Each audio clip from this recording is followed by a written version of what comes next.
मेरी ये जबान ऐसी दृढ़ता को प्राप्त हो जाए, बोलेगी तो राधा, नहीं तो कट जाए।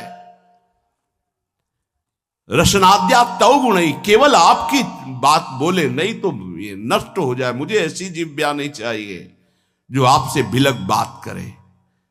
दृढ़ियो, मुझे दृढ़ कर दो इस वाणी को, मेरी रसेंद्री को आपका उच्छिष्ट पाए, मेरी वाकेंद्री को आपका गुणगान करे। बस मुझे नहीं चाहिए और कुछ। राधा राधा राधा, क्या दुर्लभ रह जाएगा, क्या चाहिए। पलक झपकने को निमेष कहते हैं। इतने में राधा के प्रीतम ने अनंत ब्रह्मांडों का सृजन कर दिया। ऐसी किशोरी जो हमारी है और ऐसी किशोरी जो के अधीन लाल जो है, मुझे क्या चाहिए समझ में नहीं आता। कोई पदाधिकारी हाथ मिला दे तो छाती फुला के गर्भ में घूमोगे, वो पता नहीं दोबारा तुमसे मिले कि ना मिले, तुम्हारी बात समझ पाए कि ना समझ पाए। अनंत ब्रह्मांडों के स्वामी को अधीन रखने वाली प्रिया जो कह रहे तू मेरा है, तभी हमारे हृदय में निकलता है हमारे माई श्यामा जी को रात। ध्यान रखना, अगर प्रियाजू ने स्वीकार न किया होता तो वाणी से नहीं तुम बोल सकते कि मेरी प्रियाजू। ये तभी बोल सकते हो जब प्रियाजू ने स्वीकार किया है। तभी यहां बैठे हो वृंदावन में प्रियाजू के घर में, तभी आप प्रियाजू के निज जनों से प्रियाजू की बात सुन रहे हो। स्वीकार करो पहले कि प्रियाजू ने तुम्हें स्वीकार किया है। हे स्वामिनी जू, मुझे ऐसी दृढ़ता दे दो, निर्माणा भवतु रसनाद्या तव गुणई, मेरी जबान अनन्य हो जाए, केवल राधा यश गान करे, राधा बोले। सदा स्थातुम कांखे विपिन वर कुंजे तव नवयो, प्रियाजू मेरे शरीर को ऐसा कर दो कि वृंदावन छोड़ के ना जाए। ऐसा रोग दे दो, ऐसी परिस्थिति दे दो, ऐसी घटना कर दो कि वृंदावन से कभी बाहर जाने लायक ही न रहे। बड़ी कृपा। घबरा जाएगा हृदय, रोग दे दो। नहीं नहीं, हमें कहीं भी रखो, रोग मत देना। भव रोग तो लगा ही आए, उसको तो तुम जान ही नहीं पा रहे, जो तुम्हें बार बार जन्म मरण, कैसा कैसा कष्ट है। जीव मानव योनि में आया, गर्भ में आया, 9 महीना रहा, मर गया, फिर दूसरे गर्भ में गया। क्या दुर्गति है जीव की, समझ पा रहे। मानव योनि में हुआ, ऐसी जगह जन्मा, उठा के फेंक दिया, उठा के फेंक दिया, जैसे कोई डस्टबिन में कूड़ा फेंकता है। क्या दुर्गति है जीव की, समझ नहीं पा रहे। आज तुम विवेकवान हो, बुद्धिमान हो, स्वस्थ हो, प्राप्त कर लो प्रभु को, नहीं कल पछताना पड़ेगा। कुछ काम नहीं करेगा तुम्हारी बुद्धि। जो बहुत बुद्धिमान है ना, यही देख लेना, यही तुम्हारी दृष्टि नहीं है इसलिए तुम्हें दिखाई नहीं दे रहा, दूर से दिखाई दे रहा है। कल जैसे बोले थे आज फिर बोल रहे हैं, यदि प्रभु के चरणों का आश्रय नहीं लोगे, नाम जप नहीं करोगे, शास्त्र मर्यादा का उल्लंघन करोगे, कोई भी हो, कितनी भी ऊंचाई, कितने भी बड़े पद में, कहीं भी तुम्हारा जितना भी वैभव है, तुम्हें संतोष नहीं प्रदान कर सकता। तुम्हारी चेतना तुम्हें जलाएगी, देख लेना। चिंता, शोक, भय, डिप्रेशन, दुख, इससे मुक्त नहीं हो सकते। कागज में लिख लो चाहे दिमाग में लिख लो। आज पुण्य काम कर रहे हैं तो खूब जय जय, और कल हमें बताना जब पुण्य का नंबर बदलेगा, तब तुम्हें उत्तर मिलेगा कि जीवन का तुमने क्या वस्तु खोया। जहां से बनना था वहीं नास्तिकता ले आए, अब क्या तुम्हारे अंदर रह गया है। बहुत, शायद सत्संग में याद हो, एक बार सुनाया था, ये बहुत प्रिय संत के द्वारा बताई हुई बात थी कि एक बहुत बड़े डॉक्टर थे जो विदेश से, अमेरिका आदि से डॉक्टरी से, बिल्कुल नास्तिक स्वभाव। जब कभी किसी संत की बात आती तो सीधे निंदा और गालियों से बात करते थे। अरब खरब रुपए साहब, और इतने बड़े सर्जन के डॉक्टर उनका सम्मान करते थे। एक बार किसी संत ने उनको समझाया कि डॉक्टर साहब आप बहुत बड़े हैं, लेकिन इतने बड़े नहीं कि माया के थप्पड़ को झेल जाए, इसलिए भगवान से तो नास्तिक। कौन भगवान, कैसा भगवान, कहां भगवान। तो उनका एक बार जीवन में मैं स्वयं मिलूंगा आपसे आकर। संतों का स्वभाव होता है बहुत जिद्दी। एक बार मैं आपके दर्शन करूंगा आकर और आपसे यही प्रश्न करूंगा। आज मैं नोट कर लेता हूं आपका प्रश्न, और उत्तर मैं उस समय दूंगा आकर के। फिर कुछ वर्ष बाद हमको वृंदावन में मिले थे सिंहोम आश्रम के सामने परिक्रमा मार्ग में बैठे हुए थे, बड़े उच्च कोटि के महात्मा, बड़े छद्म भेषधारी, कोई जान न पावे। तब उन्होंने बताया था, उनका कुछ समय बाद एक्सीडेंट हुआ, मेरुदंड 6 जगह से टूट गए। मेरुदंड, अब हालत जानते हो मेरुदंड टूटने वाले की क्या होती है? जिंदा मरा हुआ आदमी, मरा हुआ तो ठीक है, लेकिन जिंदा मरा हुआ आदमी, जब उनको ये पता चले, वो गए अस्पताल में, कहा डॉक्टर साहब पहचाना? रो पड़े, धीरे से बोले बचा लो। तो कहा अब तो गुंजाइश नहीं है, अब तो अकर्म लागू हो गया, अपना दंड देने में अब नहीं हो सकता। अब एक बात कहूं, अंतिम बना लो अगर, तो नाम जपना। बोले बोल दो, कुछ भी नाम बोल दो, कुछ भी बता दो। अब मैं मान गया कि कोई ईश्वर है जिसके आगे किसी की नहीं, अब मैं किसी काम का नहीं रह गया, मेरी सब पढ़ाई लिखाई डॉक्टरी व्यर्थ हो गई, मेरा जीवन अब मृत्यु शैया पे पड़ा है। बोले अब बोलो राम, अब बोलो। हमें लगता है उन डॉक्टर के ऊपर बहुत कृपा पहले से ही हो गई थी, तो ये परिस्थिति आई और अंतिम बन गया।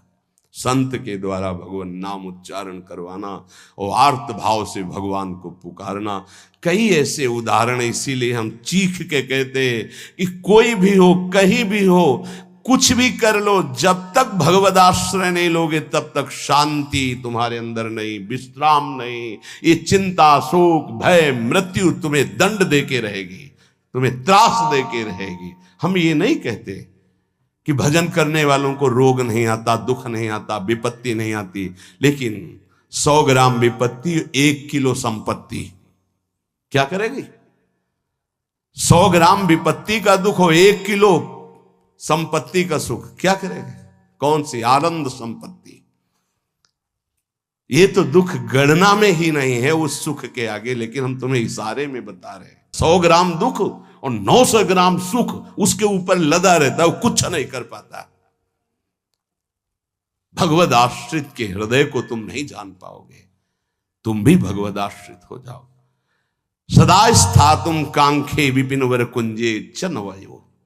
ऐसी कृपा कर दो श्री जी कि धाम से जाने योग्य न रह जाए, ऐसी कृपा करो। बड़ी कृपा होती है। जैसे कोई जंगली जानवर होता है ना, और उसको काबू में जब किया जाता है तो गांव में एक लंगड़ डाला जाता है। अब वो उतने ही कदम चल पाएगा जितने में उसको चारा मिले, बस। ऐसे ही श्री जी जब कृपा करती है तो किसी असाध्य रोग का लंगड़ डाल देती है। बस जियो चुपचाप, कैसे? राधा राधा राधा, और आ जाओ हमारे पास। ये बड़ा सौभाग्य होता है, बड़ा सौभाग्य। अभी नौजवान एक परसों के आए थे, यहां कैंसर था। कह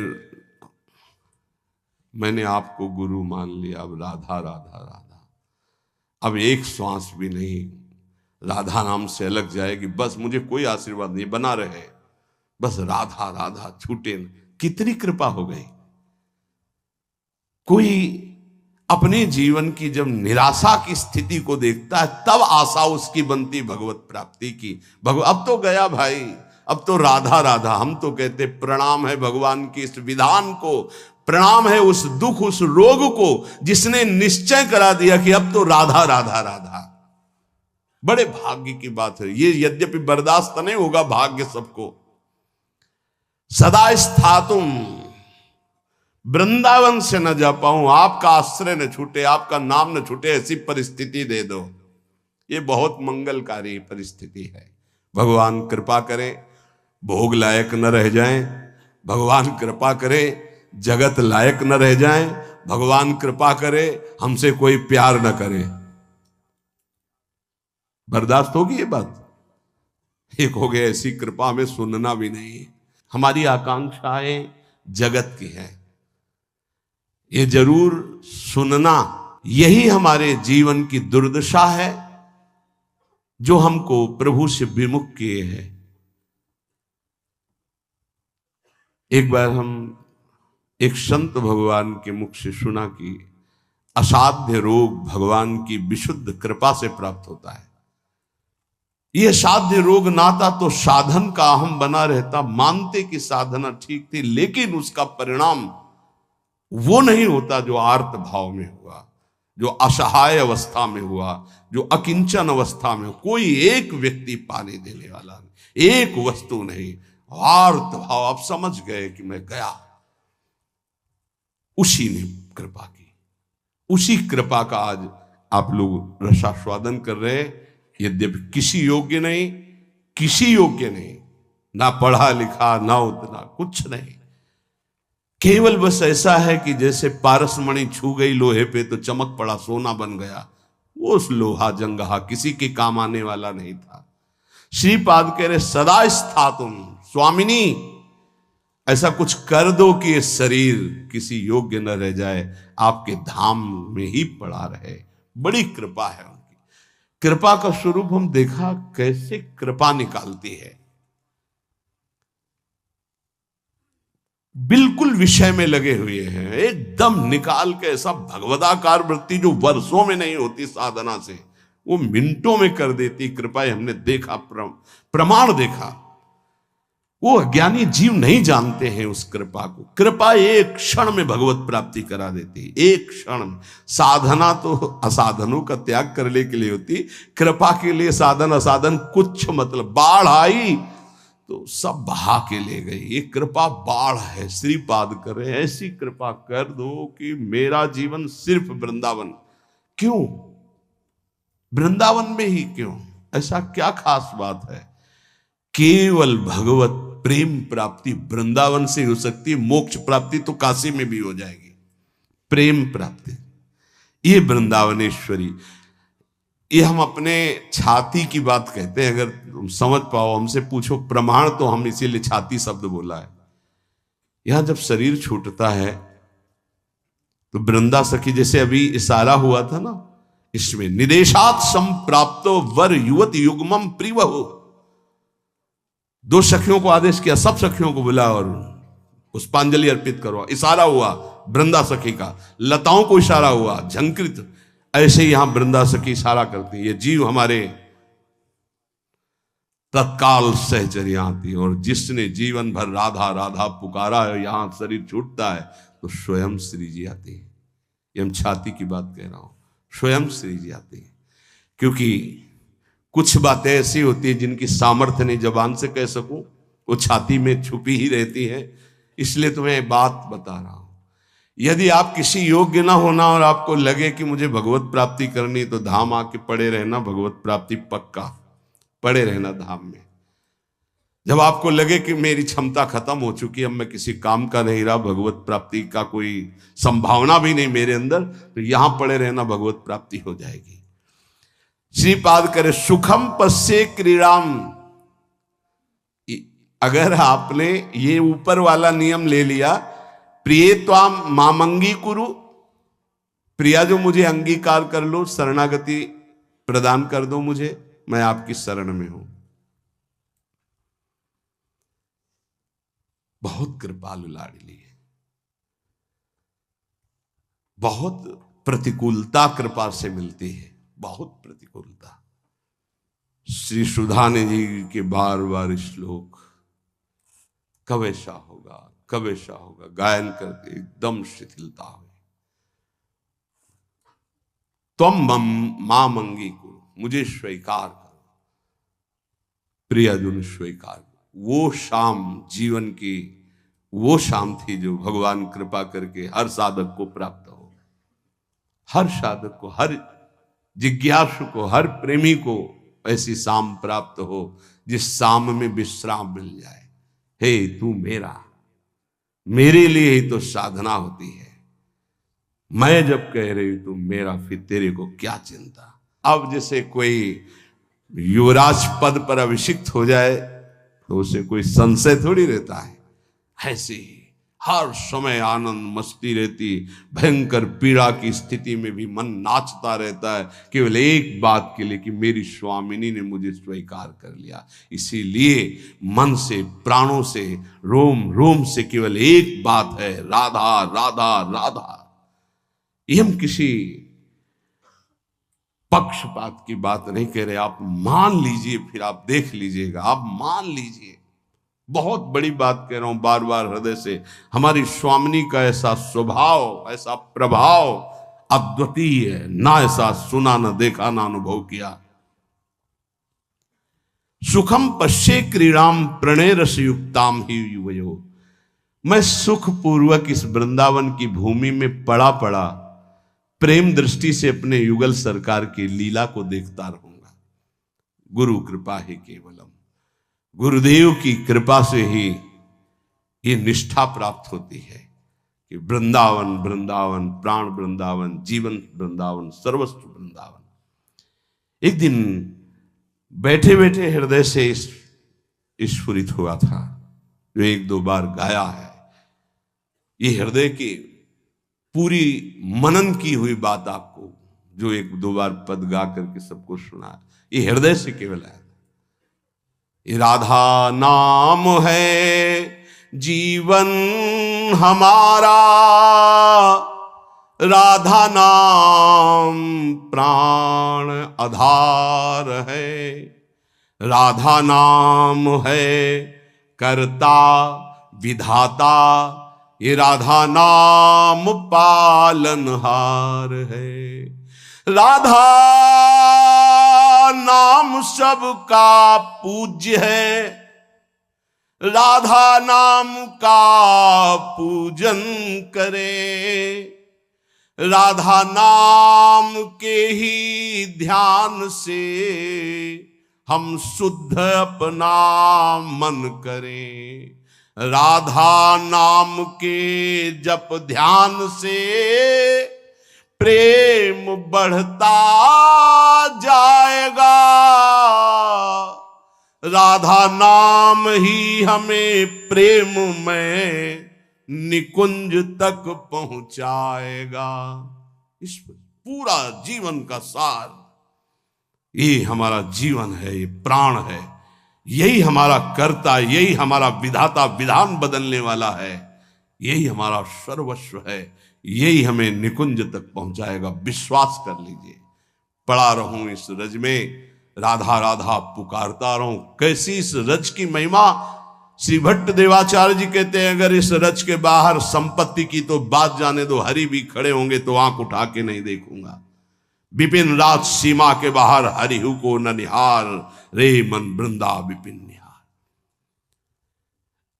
उपासक सर्वत्र सगुण निराकार की भावना में विराजमान वृत्ति के द्वारा सम हो जाता है। सगुण निराकार जैसे राधा वल्लभ, यह हमारा रूप है आराध्य का, लेकिन मुझे दिखाई नहीं दे रहा, सर्वत्र वही है। हम भावना करते हैं अव्यक्त रूप से, निराकार रूप से, सगुण निराकार। सगुण हमारे प्रभु राधा वल्लभ जी, आकार ये सब हैं, लेकिन इनके अंदर वो विराजमान हैं। यहां से संसार से जीवन मुक्त अब समिट गई पूरी ममता अपने प्रिया प्रीतम के चरणों में, तब ये प्रेम का प्रादुर्भाव होता है। भगवान से मनाना चाहिए कि हमारी बुद्धि को नष्ट कर दो। ये जो बहुत ज्ञान विज्ञान चलती है बुद्धि, प्रभु बस इसको इतना कर दो कि राधा राधा राधा राधा राधा, बस इतने में स्थित हो जाए, ना कोई तर्क आवे और ना कोई हमारी जानकारी की इच्छा रह जाए। उपासक के अंदर प्रश्न की धरा ही नहीं होनी चाहिए। जो हमको मिला इसके आगे हमको जानना ही नहीं चाहते, उससे सब कुछ प्रकट हो जाएगा। सच्ची मानिए, जीवन में कभी किसी से प्रश्न नहीं हुआ, कभी किसी से, गुरुदेव के सिवा, वो भी उपासना संबंध से। वैसे गुरु कृपा से सब प्रश्नों का समाधान होता है, वो मिलान के लिए। वेदांत कहता सर्वम खलमिदम ब्रह्म, तो प्रेम उपासना क्या कहती है? तो बोले सर्वान वस्तुतया निरीक्ष परम स्वाराध्य बुद्धिर्मम। तो ठीक है, हम इतनी जगह दर्शन करने जाते हैं, सब जगह प्रभु के अलग अलग नाम हैं, रूप वही वंशीधारी हैं, फिर मना क्यों किया जाता है? नहीं, कोई मना नहीं है। तो फिर हम वहां भावना क्या करें? हमारे राधा वल्लभ लाल जब इस कुंज में गए तो ये नाम पड़ गया, इस कुंज में गए। बस जो प्रश्न हमको उपासना संबंधी, बस अपने उपास्य देव में किसी भी तरह का तर्क कभी उपस्थित नहीं हुआ। उपास्य देव की उपासना को पुष्ट करने का प्रश्न, उपासक के अंदर कोई प्रश्न नहीं रहना चाहिए। जो मंत्र और नाम मिला है समस्त समाधानों का समाधान है। अनन्य ममता विष्णु और प्रेम संगीता। हमारी जो अनन्यता है वो पहले व्यापक तत्व में हो जाए, समाधान तभी प्राप्त होगा। ध्यान रखना, एक भी सृष्टि में कोई भी अगर हमारे प्रभु से अलग हमारी दृष्टि और व्यवहार में रहेगा तो भगवत प्राप्ति में बाधा रहेगी। इतना बड़ा खेल है। अनन्य ममता विष्णु, और विष्णु माने व्यापक। जो हम आराध्य देव का नाम स्वीकार किया गुरु प्रताप से, राधा वल्लभ लाल, वो राधा वल्लभ लाल विष्णु माने व्यापक। अनन्य ममता, हमारी ममता राधा वल्लभ लाल जी के चरणों में, और वो व्यापक, सब में वो व्यापक है। प्रेम संगीता, इसी से प्रेम का स्फुरण होगा। पहले सब में बराबर। हरिवंश नाम लीजिए अजात शत्रु ते सदा। देखो भला ऐसा है? ऐसा नहीं। इसीलिए नाम जपने पर भी नाम का रंग नहीं आ पा रहा, क्योंकि इससे नामापराध बन जाता है। किसी भी देवता की निंदा करना, भगवान शिव हरि में भेद रखना, संत वैष्णव गुरुदेव की निंदा करना, वेद के शास्त्रों के गुरु उपदेश के प्रतिकूल चलना, ना सुनने वाले को भी, ना चाहने वाले को भी, अश्रद्धालु को भी उपदेश करना, कई ऐसे नाम अपराध है। नाम को अर्थवाद मानना कि अरे ये तो केवल रोचकता बढ़ाने के लिए कहते हैं, ऐसा नाम का फल नहीं है। इन सब बातों से नाम जपने पर अरुचि हो जाती है, और नाम जपने पर भी नाम का फल प्रकाशित नहीं होता। अगर हम इसी जन्म में बहुत जल्दी लाभ प्राप्त करना चाहते हैं तो किसी से भी न राग न द्वेष। अनन्य ममता विष्णुर, जो व्यापक तत्व है। दो प्रकार की उपासना करनी ही होती है हर उपासक को। एक होती है सीमा के अंतर्गत, और एक होती असीम। ये दोनों उपासना की पद्धतियां स्वीकार करनी पड़ेगी। सीमा के अंतर्गत सिर्फ राधा वल्लभ लाल, असीम सर्वत्र राधा वल्लभ लाल। यो वृंदावन सीमनी कश्चन घनाश्चर्य किशोरी मणेश, ये सीमा के अंतर्गत। असीम सर्वान वस्तुतया निरीक्ष। दोनों पद्धतियां स्वीकार करनी ही पड़ती है। पहली पद्धति में समता और दूसरी पद्धति में ममता। समता करके विस्मृत, ममता करके आसक्त। ये प्रेम संग, प्रेम का प्रादुर्भाव। समझ पा रहे? अगर एक भी वस्तु, व्यक्ति, स्थान से कहीं भी नफरत है, द्वेष है, शत्रुता है, तो जब तक उसको नहीं मिटाओगे भगवत प्राप्त नहीं हो पाओगे। कहीं भी द्वेष नहीं था। केवल रंगनाथ जी के मंदिर के जो सेठ जी थे, उनसे जरा सा द्वेष पूर्व का था लाला बाबू को, तो श्री कृष्णदास जी ने उनको विरक्त वेश नहीं दिया। और जिस दिन वो उनके सामने भिक्षावृत्ति के लिए खड़े हो गए और द्वेष खत्म हुआ, हृदय से लगाए और गए, तो रास्ते में मिल गए कि लाला बाबू आज तुम्हें हम विरक्त वेश देंगे। अर्थात हमारे गुरुदेव, हमारे इष्ट तभी प्रसन्न होते पूरी सृष्टि में किसी एक से भी वैर न रह जाए। अनन्य ममता विष्णुर ममता प्रेम संगीता भक्ति रित्युच्यते भीष्म प्रह्लादोद्धव नारदैः। श्री भक्ति के आचार्य देवर्षि नारद जी, भगवान श्री कृष्ण के परम मित्र, गोपियों के परम भक्त उद्धव जी, प्रह्लाद जी भक्तों में सर्वश्रेष्ठ, महामहिम श्री भीष्म जी, इन बड़े बड़े महापुरुषों का मत है कि इसी भक्ति से प्रेम का प्रादुर्भाव होता है। क्या? सब में विष्णुर व्यापक प्रभु हमारे, व्यवहार आपका ऐसा सम, और ममता अनन्य भाव से जो गुरुदेव प्रदत्त आराध्य देव का रूप है उसके सिवा नहीं, उसके सिवा नहीं। पूर्ण अनन्यता, पूर्ण समता, अभी आनंद आ जाए। ये जब उतरे हो अखाड़े पे तो चोट की क्या परवाह, दांव मारो विजयी भव, क्योंकि श्री जी हमारे संग है। नागरी दासी जन्म जितायो, बलिहारी बलिहारी। शालोक्य सारिष्ट सामीप्य सारूप्यकत्व मप्युतो दीयमानम न गृहणन्ति बिना मत सेवनम जनाहा। पहला भक्ति का स्वरूप और दूसरा निष्कामता का स्वरूप। उस उपासक में जो अनन्य ममता अपने आराध्य देव में करता है, उसको इस लोक के भोग परलोक के भोगों की तो बात जाने दो, मुक्तियों की भी इच्छा नहीं रहती। तो चलो हमारी स्थिति ऐसी नहीं, लेकिन हमें अपनी इच्छा को शासन में तो लेना पड़ेगा। अगर इच्छाएं बढ़ती गई तो तुच्छ इच्छाएं हैं, ये कहां हमें मुक्त होने देंगी, कहां हमें भक्त होने देंगी। जबकि शालोक्य भगवान के समान लोक का वैभव प्राप्त हो जाना। जैसे सुदामा पुरी बन गई तो सुदामा जी ने उस पुरी का भोग नहीं किया, पत्नी से कहा तुम ही ने भेजा था, तुम ही इसका भोग करो, हम तो भिक्षावृत्ति से वैसे ही जिएंगे जैसे अपने प्यारे श्री कृष्ण के लिए जीते थे। शालोक्य नहीं स्वीकार किया। शारिष्ट भगवान के समान ऐश्वर्य विभूतियां बल विक्रम सब जागृत हो जाना। सामीप्य भगवान के समीप भगवत स्वरूप धारण करके विराजमान रहना। सायुज्य भगवान में समा जाना। जैसे तरंग जल में लीन हो गई, कोई भी मोक्ष नहीं चाहता। भक्त तो चरण दासता के सिवा कोई सुख नहीं चाहता। ना भगवान के समान रूप धारण करके, भगवान के समान ऐश्वर्य धारण करके, भगवान के समान लोक, भगवान के समान वैभव, भगवान में लीन, ये कुछ नहीं चाहता। सालोक्य सारिष्ट सामीप्य सारूप्यकत्व मप्युत दीयमानम। अधिकार हो गया, वो जो चाहे मोक्ष प्राप्त कर ले। न ग्रहणंती, नहीं चाहिए। क्या चाहिए? सेवनम जनाहा, केवल सेवा आपकी बस। ना मुझे और नहीं चाहिए, नहीं, ये पांचों मोक्ष नहीं चाहिए। कैवल्य परम पद स्वरूप बोध महापुरुष को मिलता है। भक्तिवान कैवल्य परम पद का अधिकारी स्वयं हो जाता है, क्योंकि स्वरूप बोध भगवान के दर्शन और स्वरूप बोध एक ही साथ होता है। मम दर्शन फल परम अनुपा, जीव पाव निज सहज स्वरूपा। और यहां तो भावदेह की प्राप्ति आचार्य कृपा से पहले ही हो जाती है।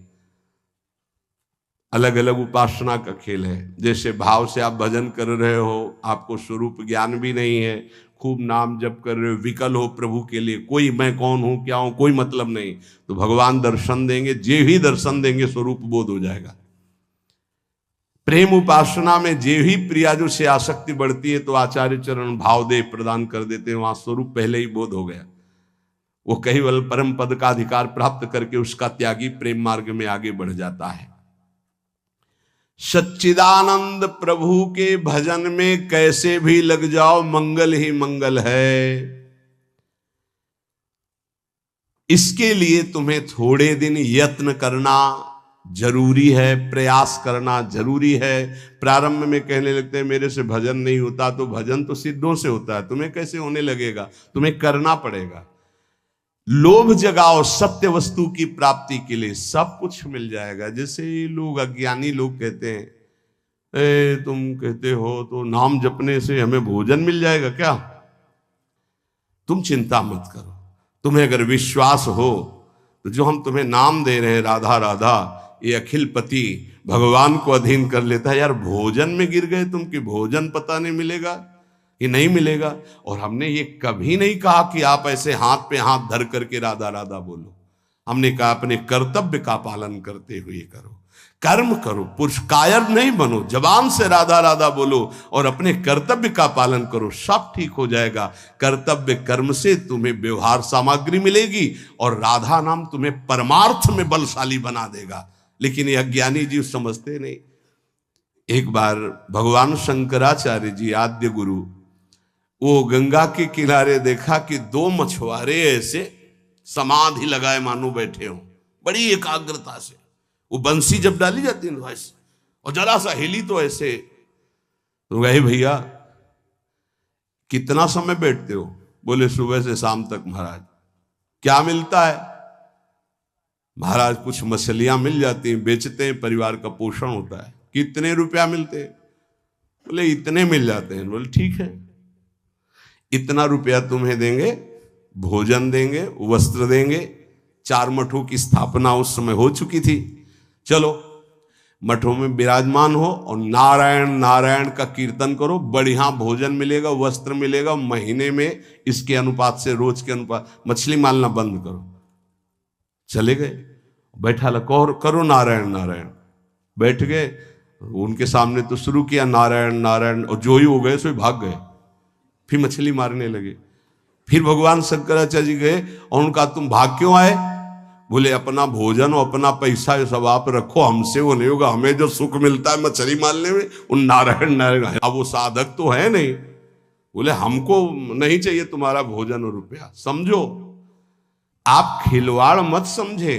हर सुख सुविधा प्राप्त होने पर भी मन को रोक पाना, ये बड़े बहादुर हैं, ये बड़े वीर हैं जो श्री जी के लिए अपने समस्त संबंधों को स्वाहा करके और आगे कदम बढ़ा रहे हैं। खिलवाड़ ना समझो।